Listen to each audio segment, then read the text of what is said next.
আজকে জিবি পরিদর্শন এবং আইজিবি পরিদর্শন। দেখুন, আমি প্রথমে তো আপনাদের মাধ্যমে সারা ত্রিপুরাবাসীকে আমি আগেও নিবেদন করেছি, আজকেও বলবো, যারা মেডিকেল প্রফেশনে রয়েছে, ডাক্তার হোক, নার্সেস হোক, মেডিকেল স্টাফ হোক, সুলভের স্টাফ হোক, যে যেখানে আছে, কোনো জায়গায় হয়তো ভাড়াটিয়া থাকে, রেন্টেড হাউসে বা নিজের বাড়িতে থাকে, তো তাদেরকে দূরচার না করা। ওনারা আপনাদের সেবায় নিয়োজিত, আপনারা অসুস্থ হলে চিকিৎসা করার জন্য ওনারা নিজের জীবনের ঝুঁকি নিয়ে কাজ করে, সেটা সুলভের যে ব্যক্তি হোক আর সেটা কোনো প্রফেসর ডাক্তার হোক। তো তার জন্য কোনোভাবে ত্রিপুরার কোনো জায়গাতে যদি কমপ্লেন আসে যে এভাবে ডাক্তারদেরকে, নার্সেসদেরকে বাড়ি থেকে তাড়িয়ে দেওয়া, থাকতে দেব না, বা তাদের কাছে থাকলে তাদেরকে সরিয়ে দেওয়া, তো গভর্নমেন্ট তার মধ্যে অ্যাকশান করবে। এপিডেমিক ডিজিজ অ্যাক্ট লাগু আছে, 144 লাগু আছে, তো সেই অ্যাক্ট অনুসারে কার্যবাহী হবে, নন ভলেবল সেকশনে কার্যবাহী হবে। আজকের দিনে ডাক্তার হোক, পুলিশ হোক, এসেন্সিয়াল সার্ভিস যারা আছে, সমস্ত জীবনের ঝুঁকি নিয়ে কাজ করে, তাদেরকে সহায়তা করা, তাদেরকে স্ট্রেংথেনিং করা, তাদের পাশে দাঁড়ানো, তাদেরকে উৎসাহ দেওয়া আমাদের কর্তব্য। সেই কাজগুলো সমস্ত ত্রিপুরাবাসী, আমি আশা করি, নিজের দায়িত্ব সহকারে করবে। আর সঙ্গে সঙ্গে জিবি হসপিটালে কিছু আমার নার্সেস বোনদের দ্বারা যেভাবে বিভ্রান্তি ছড়ানো হয়েছে, তার জন্য সরকার কড়া পদক্ষেপ নেবে।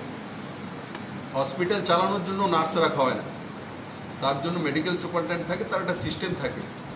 মিডিয়াতে এসে বলা, সরকারি চাকরি করার সময় সেক্রেটারি অ্যান্ড অ্যাবাভ মিডিয়ার সঙ্গে কথা বলবে, গভর্নমেন্টের সার্কুলার রয়েছে, কিন্তু এভাবে এনে ডেকে পিপি কাকে পড়তে হবে, সেটার অভিজ্ঞতা মেডিকেল সুপারিনটেন্ডেন্টের অনেক বেশি।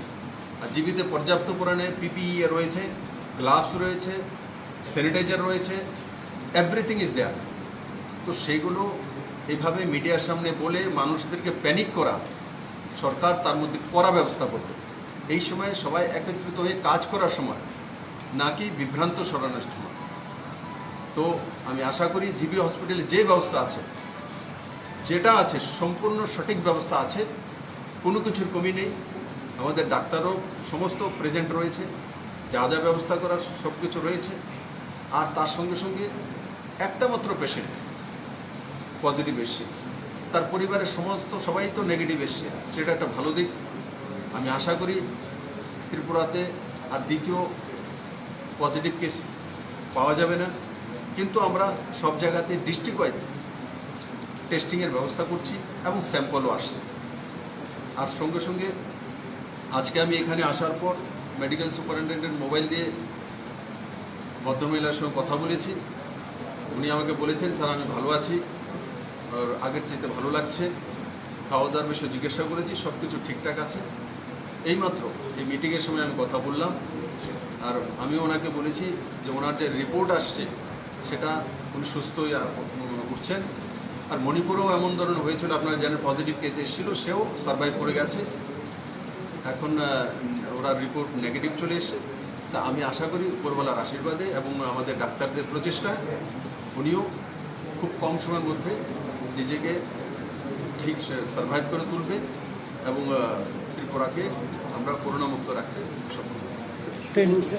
সুলভ কর্মীদের কিছু সমস্যা রয়েছে, তারা আসে না।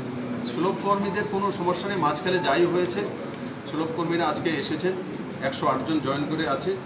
তো 3 শিফটে কাজ করা হয়। সুলভ মানে যারা কর্মচারী আছে তাদের মাঝখানে একটা অসুবিধা হচ্ছিল কি, তাদের যে যেখানে ছিল সেখান থেকে পাড়া থেকে বা তুমি বেরিয়ে যাও, জিবি হসপিটালে কাজ করে, যেটা আমি বললাম, এগুলো যাতে না করা হয়। সমাধান হয়ে গেছে, জিবি হসপিটালে কোনো জায়গাতে কোনো প্রবলেম নেই, সব কিছু আছে। সেইগুলো ক্রিয়েট করা হয়েছে। চলার সময়, রাস্তা দিয়ে যাওয়ার সময় অনেক কিছু হয়, রাস্তা কোনো জঙ্গলে খারাপ, কোনো ভালো হতে পারে। সবটা রাস্তায় যে 4 লেন রোড হবে তেমন নয়। তো তার জন্য যারা এই সংস্থার মধ্যে কাজ করবেন, এই সংস্থার থেকে তার দিনে রোজি রুটি হবে, আর সে সংস্থাকে বদনাম করা, ত্রিপুরাকে বদনাম করা, তার উপর ত্রিপুরা সরকার কঠিন কারবাই করে। স্যার, তাদের একটা দাবি যে আমার সাফাই কর্মীরা, যে ওরা যদি কাজ করতে আসে ওরা যাবে না এখান থেকে, যতদিন অবধি এই রোগটা আছে ওদেরকে থাকা এবং খাওয়ার ব্যবস্থা করতে হবে, এটা আপনার কাছে দাবি রেখেছে। এবং এছাড়া বলেছে যে যদি এই রোগে তারা আক্রান্ত হয়ে মারা যায় তাদের ফ্যামিলির দায়িত্ব যদি রাজ্য সরকার নেয় তাহলে তারা পিছু পা হাঁটবে না, সামনের দিকে এগিয়ে যাবে। তো এই দেখো বিষয়ে ভাই- আপনি কি বলবেন? দেখো ভাই, আমি আপনাদেরকে বলবো আপনারা একটু জাগরুক থাকুন। আমাকে কোশ্চেন করার আগে নিজে পড়াশোনা করে আসা। ভারত সরকার সিদ্ধান্ত করে রয়েছে শুধু হেলথ নয়, সেন্ট্রাল হেলথ নয়, এভরিওয়্যার 22 লক্ষ যে কর্মচারী রয়েছে, সে যে কোনো কর্মচারী হোক হেলথের, তাদেরকে বড় অঙ্কের একটা রাশি ইন্স্যুরেন্স কেন্দ্র সরকার ঘোষণা করে রেখেছে, বড় অঙ্কের। রাজ্য সরকার প্রথম দিনই 21 তারিখ যে প্রেস কনফারেন্সটা আমি করেছিলাম, সেদিন আমি বলেছি যে রাজ্য সরকার যারা করোনা আক্রান্ত হয়ে যদি তার মৃত্যু হয় বা কোনো কিছু হয়, তো তার জন্য রাজ্য সরকার এভারেজ শুধু হেলথ নয়, এভরিওয়্যার ত্রিপুরা যে কোনো লোক তার জন্য 4 লাখ টাকা করে পরিবারকে দেবে, ঘোষণা করে রেখেছে।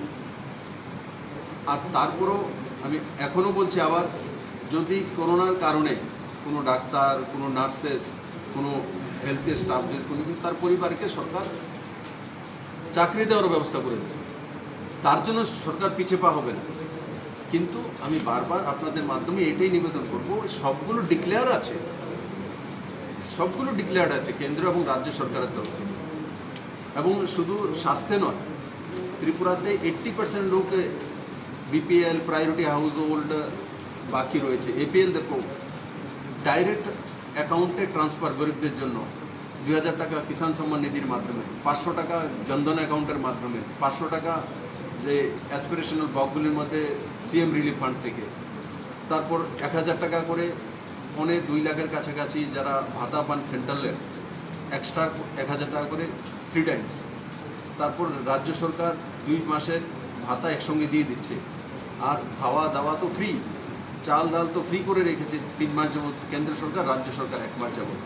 তারপর 8666 যারা মানে ঠেলা বা এসব নিয়ে চলাফেরা করেন বিভিন্ন মিউনিসিপ্যাল কর্পোরেশনে, তাদের জন্য কালকে সিএম রিলিফ ফান্ড থেকে 1000 টাকা করে এককালীন দেওয়া, প্রায় 90 লক্ষ টাকার কাছাকাছি সমস্ত ব্যবস্থা করেছে। এমন একজন ব্যক্তি নেই যে ত্রিপুরাতে তার পাশে ত্রিপুরা সরকার দাঁড়ায়নি বা কেন্দ্র সরকার দাঁড়ায়নি। বাস সেই ব্যবস্থাটাকে যাতে কেউ প্যানিক না করে আর ব্যবস্থিতভাবে আমরা থাকা, আর এই করোনার সঙ্গে মোকাবেলা করে ত্রিপুরাকে জয়ী হতে হবে আমার সম্পূর্ণ বিশ্বাস।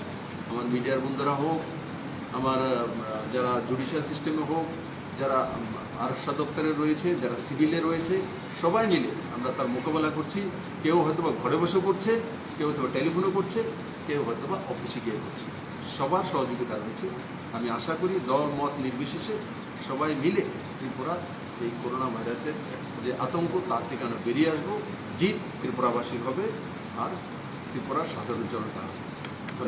ওই হেলথের সময় একটা আইসোলেশন ওয়ার্ড, এই বিষয়ে কি রাজ্য সরকারের কিছু জানেন? আইসোলেশন ওয়ার্ড পীযূষ গোয়েল দিকে আমি ধন্যবাদ জানাবো। উনি ট্রেনের মধ্যে সমস্ত স্টেটের মধ্যে এগুলো ব্যবস্থা করেছেন, একটা আইসোলেশন ওয়ার্ড তৈরি করেছেন ইন্ডিয়ান রেলওয়ের মাধ্যমে। তার জন্য পীযূষ গোয়েল দিকে রাজ্য সরকারের তরফ থেকে অনেক অনেক ধন্যবাদ। রাজ্যবাসীর পক্ষ থেকে উনি একটা ভালো ইনিশিয়েটিভ করেছেন। ত্রিপুরাতে কয়টা হয়েছে বা এই বিষয়ে কি?